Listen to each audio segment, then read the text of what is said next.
मला एक सांगा, की बाळासाहेबांची एक प्रखर हिंदुत्ववादी असं एक व्यक्तिमत्व आहे. हिंदुत्व काय म्हणजे ज्या काळामध्ये बाबरीचं ते पतन सगळ्या गोष्टी तुम्ही जवळून बघितलेल्या आहे. अशावेळी हिंदुत्व, प्रखर हिंदुत्व, बाळासाहेबांची हिंदुत्वाची संकल्पना काय होती? त्याकडे तुम्ही कसं बघताय? त्यांनी स्वतःच सांगितलेलं आहे, सोपं सांगितलेलं आहे, की मला घंटा बडवणारा हिंदू नकोय. मला हिंदू हिताला जो बडवे आपलं हित अहित करेल हिंदू हिताचं, त्याला बडवणारा हिंदू पाहिजे. त्यांनी कर्मकांडाला कधी महत्त्व दिलं नाही. म्हणजे तुम्हालाही माहिती असेल, बाळासाहेब गेल्यानंतर अ, आपले उद्धव ठाकरे यांनी डोकं बोडकं बिडकं केलं असं तुम्ही बघितलेलं नाही, किंवा त्यांनी 12वं 13वं घातलं, वर्षश्राद्ध केलं, असं काय झालेलं नाहीये. ती त्यांच्या कुटुंबाची प्रथा आहे. आपल्याला घेता येत नाही, ते समजलं की नाही. त्यांची स्पष्टता होती आणि त्या बाबतीत ते सावरकरांचा आदर्श मानत होते. सावरकरांनी पण सांगितलेलं आहे, गायीची थोडी हत्या झाली तरी चालेल, पण उभ्या देशाच्या बुद्धीची हत्या करू नका, जी आज केली जाते. आणि ते बाळासाहेबांनी ते सावरकर स्वीकारलेले होते. अंधश्रद्धा निर्मूलनवाले. त्यांच्या बाळासाहेबांच्या टेबल जे होतं, टीपॉय होतं, त्याच्यावरती इंग्रजीमध्ये एक वाक्य लिहिलं. त्याचा अर्थ असा होता की मला डोकं असणारी माणसं पाहिजे, बिनडोक माणसांची मला बोलावंसं वाटत नाही.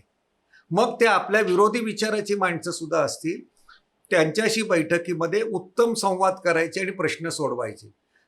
समाजाची भाषा एक वेगळी असते. तो नेता असतो, तो लाखो लोकांसमोर बोलत असतो, त्यामुळे ती भाषा वेगळी असते. ती नाही असेल नाही, पण त्याच्यातून काही प्रश्न निर्माण झाले तर संवाद करण्याची ताकद होती. ते हिंदू त्यांना मान्य होतं. आणि विशेषतः बाबरी मशीद जेव्हा पडल्यानंतर शिवसेनेचे कोणी नव्हते तिथे, कोणी नेते नव्हते. फक्त मोरेश्वर सावे होते, पण ते अपक्ष होते. ते काही शिवसेने म्हणून निवडून आलेले नव्हते लोकसभेमध्ये, अपक्ष म्हणून संभाजीनगरामधून जिंकून आलेले होते. त्यांचा मुलगा आता मंत्री आहे, अतुल अतुल सावे जो सावे. मंत्री, त्यांचे वडील. आणि ते पण घाबरलेले होते. ते आपले अडवाणी आणि प्रमोद मुरली मनोहर जोशी वगैरे त्यांना धरून धरून ते पुढे तिथपर्यंत गेले होते. बाकीचे कोणी नव्हते. परंतु बाबरी पडल्यानंतर ती वाईट चांगली गोष्ट भाग वेगळा. ते माझ्या माहितीप्रमाणे मला असं वाटत होतं की असायला हवं होतं. त्याचं कारण तिथे ज्या निशाण्या होत्या त्या ह्या देशावरती परकीय लोकांनी आक्रमणं कशी केली, मुसलमानांनी किती क्रूर आक्रमणं केली, त्याच्या त्या सगळ्या निशाण्या होत्या. म्हणजे देऊळ पाडून तिथे आतमध्ये घुसवलेल्या मूर्ती त्या दिसत होत्या तिथे. म्हणजे थोडंसं टवके काढले सिमेंटचे की त्या दिसत होत्या. हा पुरावा होता. ठीक आहे, त्यावेळी त्या पद्धतीने पाडल्यानंतर सगळीकडे दंगा उसळला आणि नंतर कोणच जबाबदारी घेईना. वाजपेयींनी पण अगदी आपल्या लोकसभेमध्ये रडून सांगितलं की आमची चूक झाली ही. आणि सुंदरलाल भंडारी नावाचे उपाध्यक्ष होते, भाजपचे राष्ट्रीय उपाध्यक्ष, नंतर ते बिहारचे राज्यपाल झाले. तर त्यांनी सांगितलं हे काम आमचं नाही आहे, हे काम शिवसेनेचं आहे. हे झाल्यानंतर जे बाळासाहेब होते ते पटकन उसळून म्हणाले, जर शिवसैनिकांनी जर ती बाबरी मशीद पाडली असेल तर मला त्यांचा अभिमान आहे. म्हणजे त्यांचं हिंदुत्व होतं ते प्रखर होतं. आणि त्यांनी सांगितलं तिथे मंदिर बांधायची काही गरज नाही आहे म्हणून. त्यांनी हॉस्पिटल बांधा असं सांगितलेलं आहे, की मंदिर बांधा. आणि असं त्यांचं हिंदुत्व होतं. कर्मकांडापासून प्रचंड लांब होतं. एक उदाहरण आणखीन एक मजा म्हणून सांगतो. सुभाष दळवी नावाचे महानगरपालिकेतले अधिकारी आहेत. त्यांनी प्रबोधनकारांचं मला वाटतं जन्म 125वं वर्ष होतं. त्यानिमित्ताने त्यांनी त्यांचं तिकीट काढलं, आपलं पोस्टाचं पाठपुरावा करून तिकीट काढलं. आणि षण्मुखानंदला त्याचा कार्यक्रम होता. आणि प्रबोधनकारांची जयंती साधारणपणे सप्टेंबर महिना त्यांचा आहे, 17 तारीख 1885. तर त्याच्यामध्ये त्यावेळी बरोबर श्राद्ध पक्ष येतो, म्हणजे आपला पितृपक्ष येतो, म्हणजे गणपतीनंतरचे 15 दिवस. आणि त्यानिमित्ताने ते षण्मुखानंदला कार्यक्रम होते. तर त्यांनी असं बाळासाहेबांनी त्यावेळी सांगितलं की काही मी हिंदू हृदय सम्राट आहे म्हणून काही लोक म्हणतात की तुम्ही खूप कर्मकांडवादी आहेत. मग तसे ज्योतिषी येतात, अनेक शंकराचार्य येतात, त्यांच्याकडे यायचे सगळी लोक, हे त्यांच्याकडे कधी गेलेले नाही.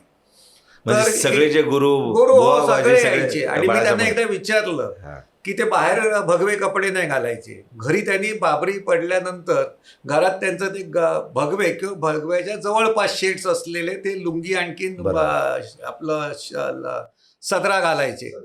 तर मी एक दिवस त्यांना म्हटलं की हा काय तुमचा कॉस्ट्युम ड्रामा आहे का? तर ते म्हटलं की काय म्हटलं महात्मा गांधीजी कसे कमी कपडे घालायचे आणि समाजामध्ये आपलं चित्र दाखवायचे की देशातला माणूस हा असा आहे. तर तुम्ही हिंदुत्व दाखवल्यामुळे हे भगवं घालतात का? तर मग त्यावेळी त्यांनी सांगितलं कपडा महत्त्वाचा नाही, कपड्यातला माणूस किती कसा आहे तो महत्त्वाचा आहे. ते म्हणाले की माझ्याकडे सगळे बुवाबाजी शंकराचार्य सगळे येतात. मग त्यांच्याशी आपलं रंग जुळले पाहिजेत ना, नाही तर मग ते आपल्यावरती त्यांचे रंग उधळतील. म्हणून मी हे कपडे घालतो. तर सांगायचा उद्देश की त्यावेळी त्यांनी नाही म्हटल्यानंतर त्यांनी संपूर्ण ते जबाबदारी स्वीकारली. तर ते मी सांगत होतो प्रबोधनकार ठाकरेंचं.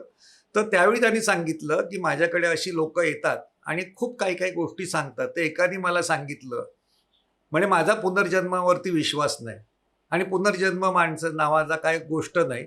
मला एवढं समजतं जे आज मी करतो तेच महत्त्वाचं आहे आणि ते टिकणार आहे. शिवाजी महाराजांचा पुनर्जन्म शोधू नये. शिवाजी महाराज एकदाच जन्मतात, त्यांचे अवतार नसतात, कोणी नसतात. तर त्यांनी असं सांगितलं की काही लोक येतात मला सांगतात तुमचे बाबा म्हणजे वडील दादा प्रबोधनकार ठाकरे आता ऑस्ट्रेलियामध्ये पुनर्जन्म घेऊन आहेत. तर मी म्हटलं की असलं काय नाही, ते महाराष्ट्राच्या बाहेर फारसे गेलेले नाही तर ऑस्ट्रेलियामध्ये कशाला जाणार आणि मी तो तिकडचा ऑस्ट्रेलियन कोण असेल त्याला बाबा म्हणून स्वीकारणार कसे. तर आता श्राद्ध पक्ष चालू आहे. तर आमच्या म्हणे मीनाताई म्हणजे त्यांच्या मिसेस पत्नी तर त्या श्राद्ध पक्षामध्ये कावळ्याला घास ठेवायच्या. तर का ते पित्र येऊन खातात. तर मी एक दिवस त्यांना सांगितलं की तू प्रबोधनकारांच्या नावाने घास ठेवते तर तो कावळा येऊन दे, आपण ते एक दिवस त्या कावळ्याला पकडूया आणि पिंजऱ्यात ठेवूया आणि पिंजऱ्यात ठेवलेला कावळा आपण सगळ्यांना दाखवूया हे आमचे वडील आहे आमचे प्रबोधनकार ठाकरे. तर त्यांनी सांगितले हे सगळं झूट आहे. हे बाळासाहेबांनी त्यांची सत्ता असताना सुद्धा सांगितलेलं आहे, कायम सांगितलेलं आहे. लोक ते घेत नाही. म्हणजे ह्यांनी अत्यंत प्रखरपणे विज्ञाननिष्ठ जे सावरकरांनी सांगितलेलं हिंदुत्व होतं ते घेतलं. त्याच्यातलं सगळं नाही घेतलं. जे हवं तेवढं चांगलं योग्य असेल ते काळानुरूप घेतलं, पुढे नेलं. परंतु ते हिंदुत्व आज जर गरज आहे म्हणजे समाजामध्ये त्या अफवा पसरल्या जातात, खोट्या गोष्टी सांगितल्या जातात, कुजबूज तंत्रातून किंवा व्हॉट्सअप युनिव्हर्सिटीतून जे सांगितलं जातं ते रोखायला बाळासाहेबांचं हिंदुत्वच खरं उपयुक्त आहे आजच्या घडीला सुद्धा.